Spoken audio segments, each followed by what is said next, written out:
खालीलपैकी कोणते शब्द पंचम वर्णाने लिहिता येणार नाही? दंगल, संहिता, बंधन, संसार. ठीक आहे मित्रांनो, बघा, संहिता हा शब्द आपल्याला पंचम वर्णाने लिहिता येणार नाही. संसार हा शब्द सुद्धा लिहिता येणार नाही आणि म्हणून केवळ बी आणि डी हे आपलं उत्तर आहे. पण मग आता हे पंचम वर्णाने लिहिता येणार नाही म्हणजे नेमकं काय? तर पंचम वर्ण त्यालाच आपण अनुनासिक म्हणतो. त्या अनुनासिकांनाच आपण परसवर्ण म्हणतो. पंचम वर्णाने लिहिता येणार नाही, परसवर्णाने लिहिता येणार नाही, अनुस्वार ठीक आहे, अनुनासिक वापरून लिहिता येणार नाही अनुस्वाराच्या ऐवजी. म्हणजे बघा, या अनुस्वाराच्या ऐवजी तुम्हाला अनुनासिक इथे वापरता येणार नाही, या अनुस्वाराच्या ऐवजी इथे तुम्हाला अनुनासिक वापरता येणार नाही. इथे मात्र वापरता येईल. हे दंगल जे आहे हे दंगल मी असं लिहू शकतो द, आणि या गच्या वर्गातलं अनुनासिक ग आणि ल अशा प्रकारे दंगल, यालाच मी म्हणतो आपण की परसवर्णाने लिहिणे.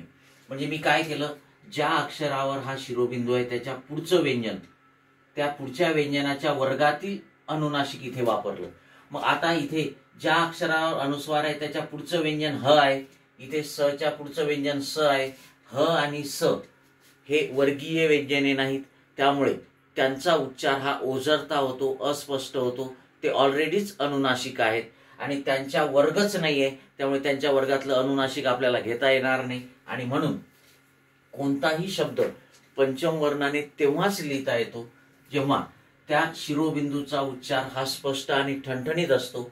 आणि या शिरोबिंदूचा उच्चार स्पष्ट आणि ठणठणीत तेव्हाच असतो जेव्हा ज्या अक्षरावर हा शिरोबिंदू आहे त्याच्या पुढचं व्यंजन वर्गीय व्यंजन असेल तेव्हा.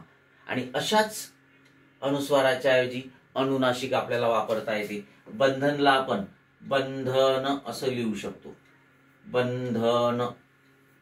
म्हणजे मी इथे अनुस्वाराच्या ऐवजी धच्या वर्गातलं अनुनासिक न वापरला. Okay, yes. आणि म्हणून आपलं उत्तर येणार बी आणि डी.